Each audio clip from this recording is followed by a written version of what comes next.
자, 우리 하나님 말씀 로마서 8장 26절로 30절 말씀입니다. 로마서 8장 26절로 30절 말씀. 자, 이 살아있는 하나님의 말씀을 우리 한 목소리로 합독합니다. 시작.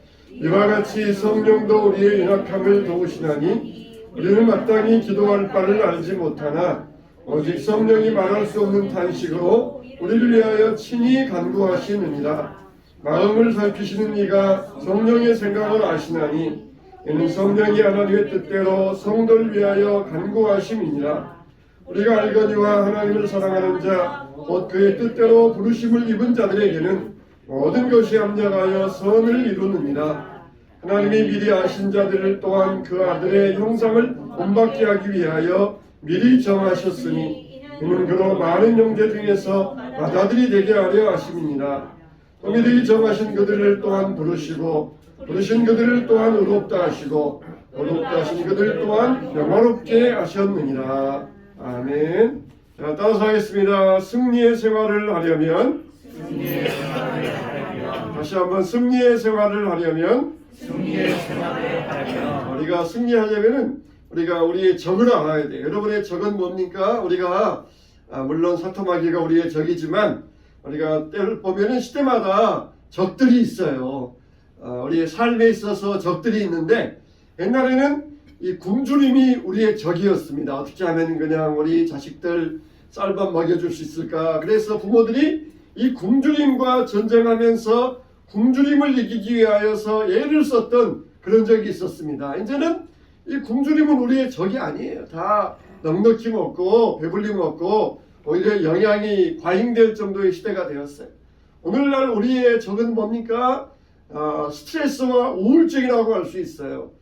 옛날 같으면은 굶주림을 이기기 위하여서 전혀 문제될 것도 아닌 그런 정신적인 문제들이 요즘은 조그만 것에 정신적인 문제가 걸려가지고 혼자 그냥 막 키워가면서 스트레스에 걸리고 결국은 우울증에 빠지는 그런 경우들이 자주 있는 것을 우리가 보게 됩니다. 옛날 같으면은 그냥 아무 문제도 아닌데 요즘은 또 남편과 아내의 경우에도 부모와 자식 경우에도 굉장히 스트레스가 쌓이는 그런 경우들이 얼마나 많이 있는지 우리가 볼 수가 있습니다. 우리가 이 스트레스를 어떻게 해소해야 됩니까? 하나님과 화평을 이루어야 됩니다. 하나님과 화평을 이룰 때에 스트레스를 해소할 수 있는 승리의 생활을 하게 됩니다. 베드로전서 5장 7절 말씀에 너희 염려를 다 주께 맡겨버려라 이렇게 말씀해 주셨어요. 성경이 참 위대한 것은 이미 우리 앞날의 모든 문제를 하나님께서 내다보시고 우리에게 그 해답을 성경에다 기록해 놓으셨어요. 할렐루야. 앞으로 미래가 어떻게 바뀐다 할지라도 오직 성경이 우리의 삶에 해답이 되는 것이에요. 사람들이 이제는 성경은 다 옛날 것이니까 우리 현대인들에게는 맞지 않다. 그런 성경을 모르고 하는 이야기예요. 이미 하나님은 우리에게 어떤 환경이 변한다 할지라도 우리의 삶이 어떻게 패턴이 바뀐다 할지라도 다 성경 속에 우리에게 해답을 알려주고 계십니다. 그래서 저 깊이에서 길어나오는 생수와 같은 말씀이 우리 모든 사람들에게 해석이 되고 적용이 될 때에 하나님의 능력이 나타나게 되시기를 축원합니다. 우리가 말씀도 세 단계가 있어요. 먼저는 우리가 말씀을 들어야 됩니다. 듣지 않으면 소용이 없어요. 그리고 두 번째로는 깨달아야 됩니다. 하나님 말씀이 깨달아져야 돼요. 들려주는 하나님 말씀이 내게 이해가 되어져야 됩니다. 셋째는 순종해야 돼요. 순종. 하나님 말씀을 듣고 순종해야 됩니다. 반석입니까? 모래입니까? 똑같이 듣고 똑같이 깨달았지만 순종하는 자들은 반석 위에 집을 세우는 자이고 순종하지 않은 자들은 모래 위에 세운다 그랬어요. 똑같이 내가 말씀 위에 집을 세웠다 그래서 그게 끝이 아니에요. 듣고 깨닫고 순종하는 자가 내 말을 듣고 순종하는 자가 반석 위에 세운 사람과 같으니 창수가 나고 바람이 불어도 그 집은 무너지지 아니할 것이다 그랬어요. 할렐루야. 여러분의 믿음의 집이 여러분의 인생의 집이 하나님의 말씀에 순종하는 믿음의 집이 되시기를 주님의 이름으로 축원합니다. 그래서 우리는 하나님의 말씀을 듣고 주님께 맡겨야 돼. 맡겨야 돼. 맡긴다 그러면은 목욕탕에 가서 물건을 맡긴다 그러면은 목욕 끝나고 다시 찾아온다 그런 뜻이 아니에요. 맡긴다 그러니까 맡겼다가 또 집에 갈 때 도로 찾아가는 사람도 있어요. 교회 와서 목욕탕이니까 때를 씻고 물건 맡겼다가 도로 갈 때 집에 찾아가면서 염려 보따리 걱정 보따리 도로 찾아가는 사람이 있습니다. 이 염려를 맡기라 그건 뭡니까? 던져버리라는 것이에요. 던져버리라. 산 위에 올라가서 절벽 위에 서가지고 거기에다가 내 염려를 던져버리라. 찾으러 가고 싶어도 못 찾으러 가요. 저 밑에 절벽 밑에 어떻게 내려가겠습니까? 또 깊은 바다에 배 타고 가서 바다에다가 빠뜨려 버려라. 못 찾아가요. 못 찾으러 가요. 못 찾으러 갑니다. 절대 못 찾아요. 그런 것처럼 염려를 맡겨버리라. 목욕탕에다가 맡기는 것처럼 맡기는 게 아니라 절벽 위에서 던져버리라. 깊은 바다에 빠뜨려 버리라. 그런 뜻으로 우리가 상상하면 돼. 여러분도 말씀드릴 때에 상상하며 들으면 더 좋습니다. 상상하면서 아 그렇지 내가 염려를 어떻게 하라고? 내가 지금 절벽 위에 올라갔다. 절벽 위에서 염려 못하는 거기에서 그냥 던져버린다. 이건 찾아올 수도 없다. 그렇게 맡겨버리라. 던져버리라는 우리가 이 부정적인 생각 버려야 됩니다. 마치 우리가 이 겨울 동안에는 문을 꽉 닫고 살잖아요. 그러면은 방 안의 공기가 무거워집니다. 탁해집니다. 그러면은 문을 활짝 열어줘야 돼. 그러면은 신선한 공기가 들어오고 탁한 공기는 밖으로 나가게 되어 있는 것처럼 우리 마음속에 있는 부정적인 생각 이것들을 마음의 창문을 열고 이것들을 전극적인 생각으로 그리고 긍정적인 생각으로 다 바꿀 수 있어야 돼요. 다 바꿀 수 있어야 돼요. 우리 심령 안에는 진공 상태는 없습니다. 반드시 뭔가 빠져나가면은 다른 게 들어온 게 돼 있어요.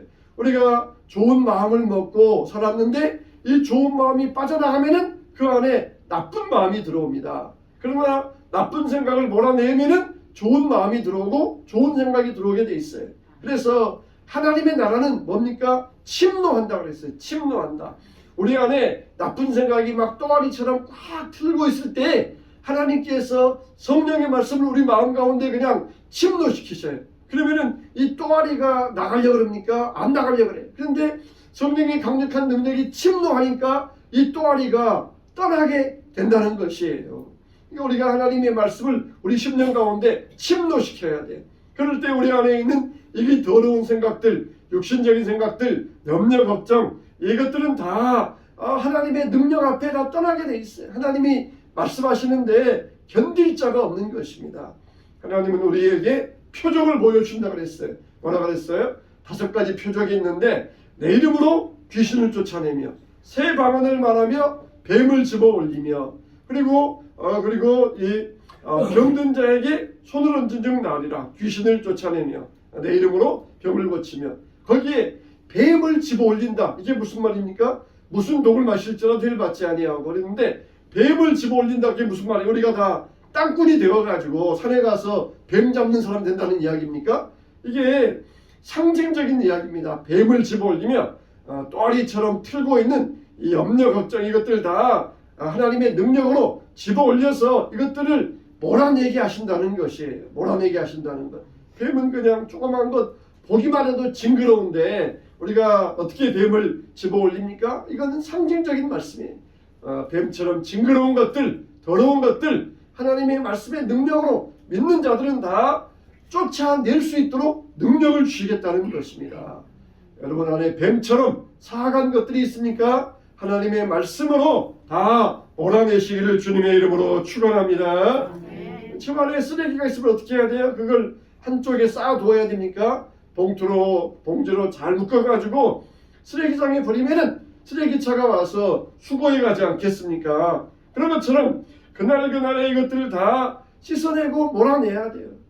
부지런한 사람들은 그냥 매일매일 쓰레기를 버리고 게으른 사람들은 그냥 집에다 쌓아두기도 하고 그러는데 우리는 부지런해야 됩니다. 부지런한 사람이 돼야 돼요. 은혜는 만나와 같다 그랬습니다. 은혜는 만나와 같아요. 은혜가 왜 만나와 같습니까? 광야에서 하나님이 이스라엘 백성에게 만나를 내려주셨어요. 근데 그 만나는 얼마나 맛있습니까? 근데 치명적인 이 만나에게 단점이 있어요. 그게 뭡니까? 하루밖에 안 가요. 유통기간이 하루밖에 안 가요. 이 맛있는 만나를 와서 갈아가지고 떡을 먹기도 하고 구워 먹기도 하고 볶아 먹기도 하고 쪄 먹기도 하고 그렇게 했는데 유통기간이 길면 얼마나 좋아요. 근데 유통기간이 하루밖에 안 가요. 딱 하루 지나면은 냄새나고 벌레 생기고 썩어버립니다. 그러니까 하나님께서는 어떻게 하시는 거예요? 매일 나가라는 것입니다. 매일 부지런하게 매일 나가라는 거예요. 우리 신앙은 안주하면 안 돼요. 은혜는 만나와 같습니다. 어떤 사람은 주일날 딱 한 번 은혜 받고는 그걸 가지고 일주일을 살려고 그래요. 그냥 그걸 7분의 1로 나눠가지고 이것은 월요일목, 화요일목, 수요일목 일주일 살려고 그래요. 하나님은 그거 안 통하십니다. 은혜도 유통기한이 하루예요. 하루 은혜 받았으면은 하나님께서는 그 다음날 우리에게 또 새로운 은혜를 주셔야 돼. 우리가 새로운 은혜를 받아야 됩니다. 안 그러고 쓰레기 같은 것을 묵혀두면은 이게 우리 안에서 이게 유통되지 않으면 안 되는 거예요. 은혜는 만나와 같아요. 만나가 아무리 맛있고 우리를 건강하게 하고 생명을 살린다 할지라도 하루예요. 우리는 날마다 새 은혜를 받아야 됩니다. 날마다 새 은혜를 받아야 돼요. 아무리 맛있게 배부르게 먹었어도 시간 지나면 배고픈 것처럼 은혜를 아무리 받았어도 시간 지나면은 이 만나의 은혜도 사그라지게 돼 있어요. 매일 새 은혜 받아야 됩니다. 매일 우리가 새 은혜 받고 그러기 위해서는 뭐 해야 돼요? 하나님 말씀의 은혜 가운데 들어가야 돼요. 이 말씀은 읽는 말씀이 있고 들려주는 말씀이 있어요. 읽는 말씀은 성경이고 들려주는 말씀은 설교 말씀이잖아요. 하나님께서 이 설교 말씀을 통하여서 더 우리에게 친근하게 말씀하셔요. 더 감동적으로 말씀하십니다. 성경은 우리가 하나님 말씀을 우리가 읽는 말씀이고 설교는 듣는 말씀이에요. 그래서 이 듣는 말씀을 우리에게 더욱더 친근하고 감동적으로 우리에게 말씀하여 주시는데 우리가 항상 우리가 날마다 이 새 은혜 받아야 된다는 거예요. 날마다 새 은혜. 은혜는 무엇과 같다고요? 만나와 같다는 거예요. 만나는 유통기한이 얼마예요? 하루밖에 안 돼요. 그러니까 그런 것처럼 날마다 새 은혜 받을 때 우리가 주 안에서 새 삶을 살게 돼요. 쓰레기도 묵혀두었다 버리지 않은 것처럼 우리가 날마다 우리 심령을 깨끗하게 할 수 있어야 됩니다. 그런데 세상에는 이 부정적인 생각으로 가득 차 있어요. 날마다 그냥 못 살겠다, 죽겠다, 큰일 났다, 이렇게 하면은 더 이상 할 수 없다, 이렇게 실망이라는 원수가 우리에게 도전해 옵니다. 그 결과 우리는 어려움에 부딪히게 되어서 부정적인 생각에 빠지게 됩니다. 그래서 눈에 보이지 않는 믿음의 방패로 막을 수 있어야 되는데 예수님께서 이미 우리에게 믿음의 방패의 말씀을 주셨습니다. 마가복음 9장에 보면은 귀신 들린 아이를 데리고 아버지가 예수님을 찾아왔습니다. 근데 예수님은 마침 그때 산에 올라가 계셨고 제자들 9명이 제자들이 거기에 있었어요. 그래서 귀신 들린 아이의 아버지가 예수님을 못 만나자 제자들에게 우리 아들이 이렇게 귀신 들려 불에도 넘어지고 물에도 넘어집니다. 우리 아이의 병을 고쳐주십시오. 제자들에게 부탁하자 제자들이 이까짓것 우리가 못하겠느냐, 우리 한번 해보자 그러면서 귀신에게 명하는데 귀신이 쫓겨나가지는 않는 것이에요. 예수님이 마침 데려오셔가지고 이것을 보시고는 이 한심한 놈들아 왜 지금 뭐 하고 있느냐 그러면서 예수님께서 귀신을 명하여서 쫓아내 주셨습니다. 이 아이의 아버지가 뭐라 그럽니까? 할 수 있거든 우리 아들의 병을 고쳐주시옵소서. 예수님 말씀하시기를 할 수 있거든이 무슨 말이냐? 믿는 자에게는 능치 못함이 없느니라. 할렐루야. 할 수 있거든이 무슨 말이냐? 아마 우리가 잘 아는 말씀이지만 같이 한번 따라 세워봅시다. 할 수 있거든이 무슨 말이냐? 믿는 자에게는 능치 못함이 없느니라. 할렐루야. 화살이 막 날라오는데 나 쏴라 그러면 되겠어요? 방패 가지고 막아내면서 그 뒤에 딱 우리가 몸을 웅크리고 딱 막아내야 되잖아요. 우리가 사탄이 화살 쏘는데 우리가 이렇게 가슴을 벌리고 있으면 되겠습니까? 하나님 말씀으로 믿는 자에게는 능치 못함이 없느니라. 방패로 딱 막아내야 돼요. 방패로 막아내야 돼요. 용감한 사람처럼 하다가는 죽고 맙니다. 하나님 말씀의 방패로 막아내야만 사탄의 권세를 이길 수가 있어요. 그냥 어떻게 하지 그러지 말고 믿는 자에게, 할 수 있거니 무슨 말이냐, 믿는 자에게 능치 못함이 없느니라 그러면서 딱 막아낼 때 사탄의 불화살은 우리를 털끝 하나 건들지 못하게 돼 있어요. 하나님의 믿음의 방패를 우리가 점점 더 우리가 크게 만들어야 돼. 거기에서 안전하게 거할 수 있도록 크게 만들어야 돼. 어떤 사람은 방패가 이만해가지고 얼굴도 못 가려요. 그러니까 이거 겨우 얼굴 가리지만은 이게 어깨에 맞고 배에 맞고 그래가지고 상처받은 사람이 있어요. 저 사람은 그냥 큼지막하게 해가지고 다른 사람까지 보호해주는 믿음의 방패 사람이 있어요. 우리는 그렇게 믿음의 방패가 커야 돼요. 다른 사람들도 내 뒤에 숨으세요. 그러면서 보호해줄 정도가 될 수 있어야 됩니다. 이렇게 빌립보서 4장 13절에도 내게 능력 주시는 자 안에서 내가 모든 것을 알 수 있느니라. 로마서 8장 37절에도 그러나 이 모든 일에 우리를 사랑하시는 이로 말미암아 우리가 넉넉히 이기느니라. 내가 이긴다고요? 주님이 넉넉히 이기신다는 것입니다. 시편 27편 1절 말씀에도 여호와는 나의 빛이요 나의 구원이시니 내가 누구를 두려워하리요. 여호와는 내 생명의 능력이시니 내가 누구를 무서워하리요. 얼마나 우리를 담대하게 해주시는 말씀입니까? 담대해지지 않습니까? 여호와는 나의 빛이요 나의 구원이시니 내가 누구를 두려워하리요. 여호와는 내 생명의 능력이시니 내가 누구를 무서워하리요. 이 말씀 여러분들이 마음판에 새기시기 바랍니다. 그러면은 담대함이 생겨요. 믿음의 방패가 생기는 것입니다. 그래서 우리의 승리의 생활을 살 수 있어야 됩니다. 승리의 생활은 바로 이 믿음 생활인데, 자, 믿음은 세상을 이기는 능력이라고 그랬어요. 믿음으로 나라를 이깁니다. 믿음으로 사자의 입을 막습니다. 믿음으로 불의 세력을 막습니다. 믿음으로 어려운 일을 다 제치고 나갈 수가 있는 것입니다. 그래서 믿음 있는 사람은 장애물을 만나면 그냥 산을 오르든지 아니면 돌아가든지 아니면 그냥 거기다가 굴을 뚫고 가다가 거기에서 그냥 금맥을 만나가지고 이렇게 대박을 터뜨리는 사람이에요. 자, 그럼 우리가 승리의 생활을 하려면 어떻게 되는지 첫째로는 우리에게 소망을 채워야 됩니다. 할렐루야.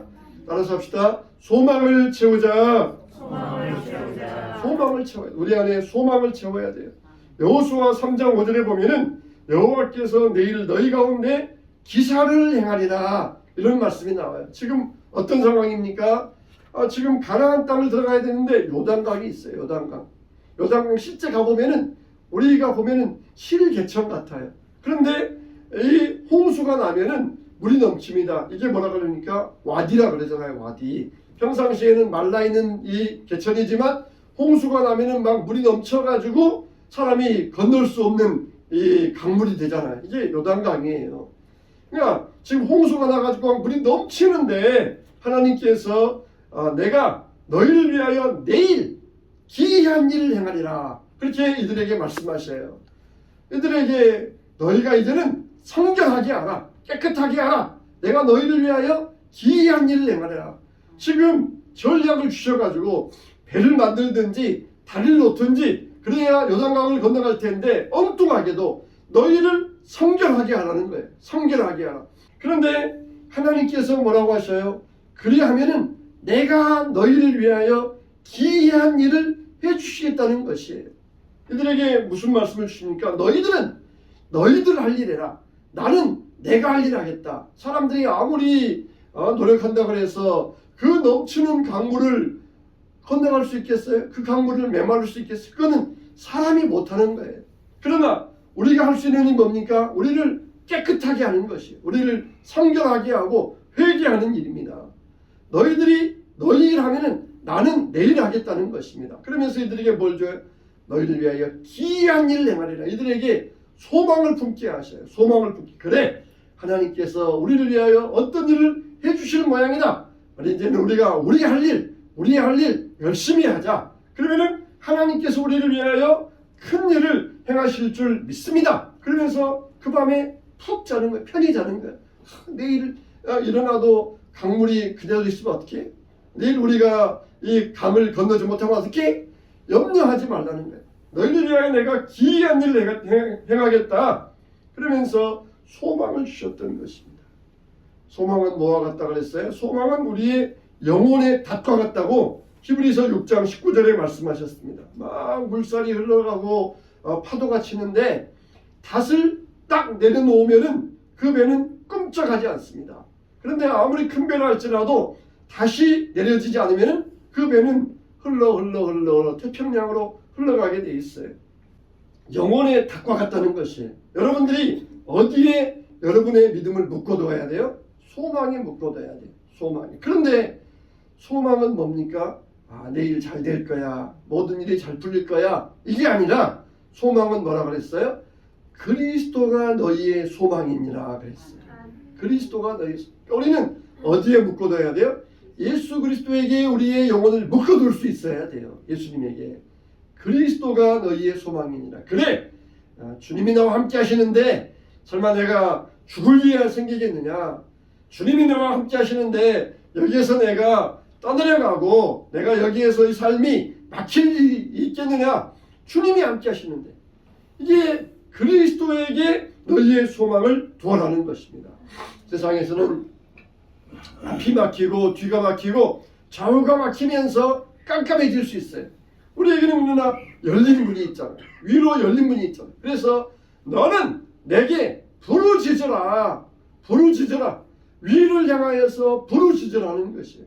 하나님을 향하여서 부르짖으라는 것입니다. 거기에 소망이 있고 우리 삶의 미래의 문이 열려지게 된다는 것입니다.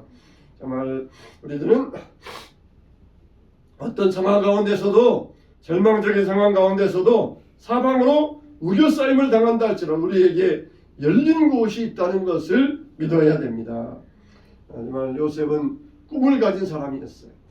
요셉은 집에서 그렇게 부잣집 막내 도련님으로 막내 위에 그 다음에 11번째 막내와 같은 귀한 도련님으로 그렇게 아버지에게 사랑을 많이 받았어요.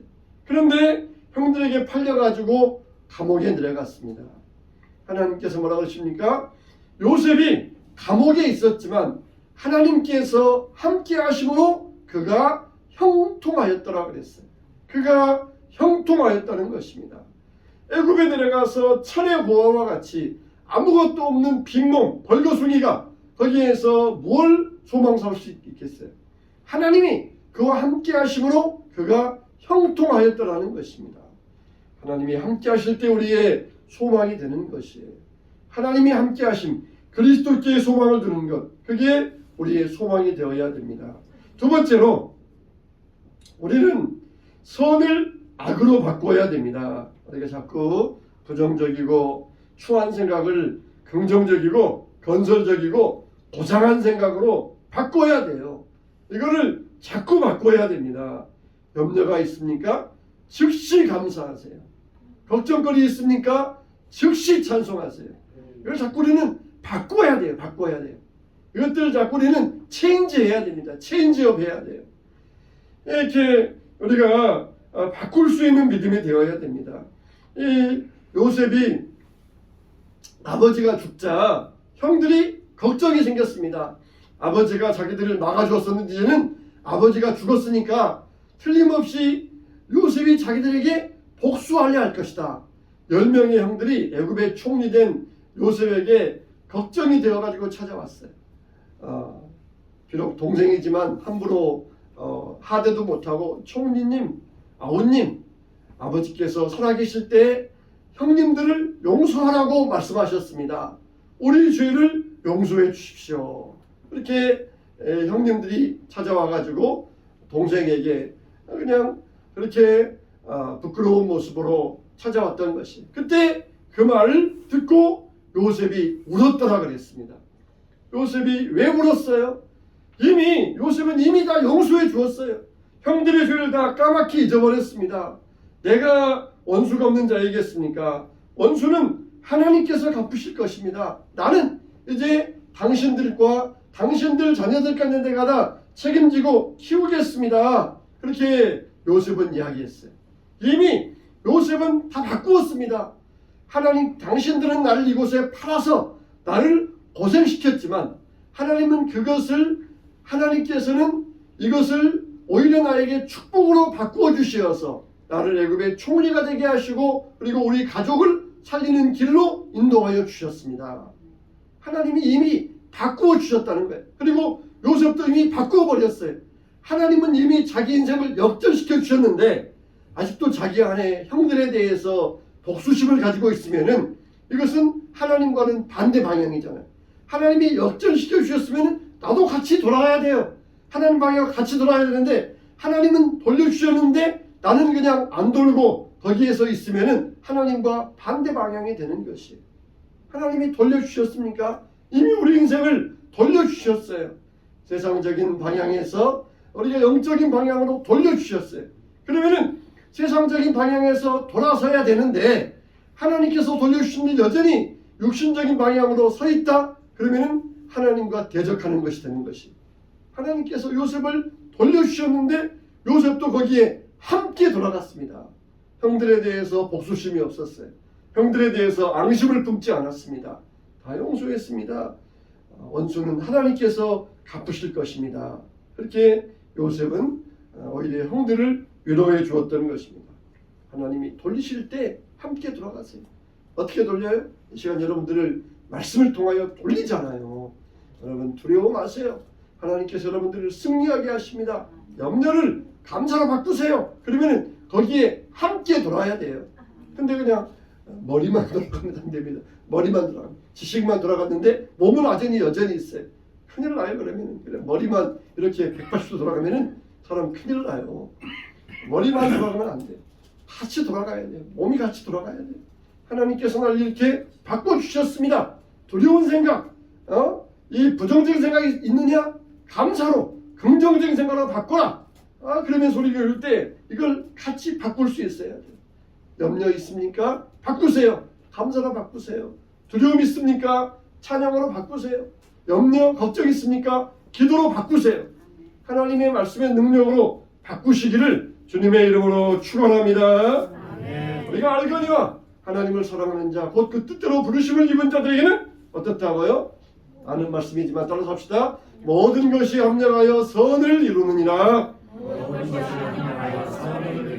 모든 것이란 말은 우리가 이해할 수 있는 것, 이해할 수 없는 것, 성공한 것, 실패한 것, 좋은 것, 나쁜 것 다 합쳐가지고 좋은 일을 되게 하신다는 것이에요. 어느 집을 새롭게 인테리어 단장을 해가지고 벽을 아주 깨끗하게 하얀색으로 페인트 칠을 해놨습니다. 그리고 이제 친구들을 불러다가 집에서 파티를 했어요. 근데 손님 중에 한 사람이 그만 콜라를 마시다가 콜라를 그 벽에다가 그냥 어떻게 콜라를 던져가지고 그 벽에 콜라의 얼룩이 지고 말았어요. 하얀 벽에 콜라의 얼룩이 지니까 아주 보기 흉했습니다. 주인이 손님들을 다 돌려보낸 다음에 가만히 그 벽을 바라보다가 물감을 들고 와서 그 위에다가 그림을 그리기 시작했어요. 이 바위 모양도 그리고 폭포 모양도 그리고 가장 진한 부분에는 사슴의 모양을 그려가지고 그리고 뒤에는 사냥꾼이 쫓아오는 그런 그림을 그렸어요. 그리고 봤더니 얼룩이 아주 아름다운 한 폭의 그림으로 바뀌게 되었던 것입니다. 그냥 놔두면은 흉한 그림에 불과한데 이것을 아름다운 그림으로 바꾸었다는 것이에요. 여러분 우리가 배를 저어가면은 바람이 앞에서 불면은 배가 나아가는데 방해가 될 뿐이에요. 그런데 거기에다가 닷을 올리고 바람 부는 방향으로 나아가면은 배가 수월하게 나아갈 수가 있습니다. 여러분 사도 바울은 감옥에 갇혀서 성도들에게 고백하기를 나의 당한 일이 오히려 복음의 진보가 된 것을 너희가 알기를 원하노라 그랬어요. 감옥에 갇힌 일이 내가 감옥 밖에서 1000번 전도한 것보다 감옥에 한 번 갇힌 게 오히려 더 복음의 진보가 이루어졌다. 그렇게 사도 바울은 고백했던 것입니다. 자기의 고난을 통하여서라도 하나님은 복음을 널리 전파되게 만드셨다는 것이에요. 우리가 일하면은 하나밖에 못하지만은 하나님이 일하시면은 1000개, 10,000개 일을 하신다는 것입니다. 우리는 정말 성령의 능력이 살아있는 교회가 되어야 돼요. 우리가 일하면은 하나밖에 못해요. 그러나 성령께서 함께 하시면은 많은 일들을 이루게 돼 있어요. 내가 그냥 뭔가 열심히 하는 것 같은데 왜 안 됩니까? 성령의 역사가 함께하지 못하기 때문이에요. 성령께서 도와주시면은 그냥 돛담배 닻을 날면은 노 안 저어도 그냥 쑥쑥 앞으로 가요. 근데 맞바람 맞으면 아무리 그냥 노를 저어도 제자리 걸음입니다. 내가 노력하는 게 아니라 성령의 바람을 타야 돼요. 성령의 바람에 우리가 탈 수 있어야 됩니다. 하나님께서 도와주십니다. 세 번째로 맡길 수 있어야 돼요. 모든 것을 맡겨야 됩니다. 하나님께서 모든 것을 맡길 때 우리의 삶을 부정적인 삶에서 승리의 삶으로 바꿔주시는 줄로 믿습니다. 특히 우리가 성격의 방향을 바꿔주셔야 돼요. 우리가 성격이 급한 사람 있잖아요. 그러면 좀 성격이 급하면 실수가 많잖아요. 근데 하나님은 우리의 성격을 이 근본적으로 잘 사용하시는데 베드로가 그랬잖아요. 베드로는 굉장히 성격이 급했습니다. 그래가지고 덜렁대고 실수가 많았어요. 근데 예수님 만난 다음에 하나님 쓰시는 성격이 되자 베드로가 성령이 충만하니까 하나님께서 그 베드로의 급한 성격을 이용해가지고 사람들 앞에서 딱 나타나가지고 하나님의 복음을 전하니까 3,000명이 회개하는 역사가 일어났어요. 이렇게 하나님께서는 우리의 성격을 성령 받은 다음에 좋은 쪽으로 바꿔주십니다. 사도 요한은 성격이 굉장히 신경질적인 사람이었어요. 신경질적인 사람. 우리도 그런 사람 있잖아요. 사도 요한이 사마리아를 지나가는데 사마리아 사람들이 자기를 막 배척하는 것이에요. 왜 유대인으로서 우리 마을에 들어왔느냐? 떠나라! 꺼져라! 그러면서 막 배척하니까 사도 요한이 막 화가 나가지고 예수님! 하늘에서 불이 내려가지고 저들을 다 멸하라고 명하시기를 원하시나이까? 그냥 자기들 배척했다고 그냥 불 내려가지고 마을 전체를 그냥 몽땅 불살라 버리겠다는 것이. 그러나 이런 사도 요한이 변하니까 어떻게 됩니까? 사랑의 사도가 돼요. 자녀들아 우리가 서로 사랑하자 그러면서 사랑의 사도가 되었던 것이. 우리의 타고난 성품이 성령의 지배를 받게 될 때 놀라운 역사를 일으킵니다. 그러니까 우리가 맡겨야 돼. 나는 참 이런 점이 나의 약점이. 우리 여러분들 다 약점이 있잖아요. 저에게도 약점이 있고 약점이 있어요. 그러나 그것도 맡겨버리세요. 맡기면은 하나님께서 그걸 사용하셔가지고 좋은 방향으로 인도하시고 좋은 일을 이루어 주십니다. 나에게 있는 약점, 그 약점 때문에 어려움 알고 나의 장점을 살리세요. 그리고 약점을 맡기면은 하나님께서 그 약점을 통하여서 좋은 일을 이루시고 놀라운 역사를 일으키시는 것입니다. 오늘날 여러분의 적은 무엇입니까? 나의 적은 무엇입니까? 우리는 육신적인 굶주림의 문제는 더 이상 우리의 적이 될 수가 없어요. 그러나 정신적인 여러 가지 스트레스, 우울증, 자그마한 문제들 이것들이 정말 소톱 밑에 상처와 같이 우리를 괴롭힐 때 우리는 어떻게 되겠습니까? 하나님의 말씀의 능력으로 물리치고 부정적인 생각들을 긍정적으로 바꿀 수 있어야 됩니다. 감사하시기 바랍니다. 찬송하시기 바랍니다. 기도하시기 바랍니다. 여러분의 모든 두려운 어둠들을 깨끗한 광명으로 긍정적인 삶으로 바꾸어 주시기를 주님의 이름으로 축원합니다.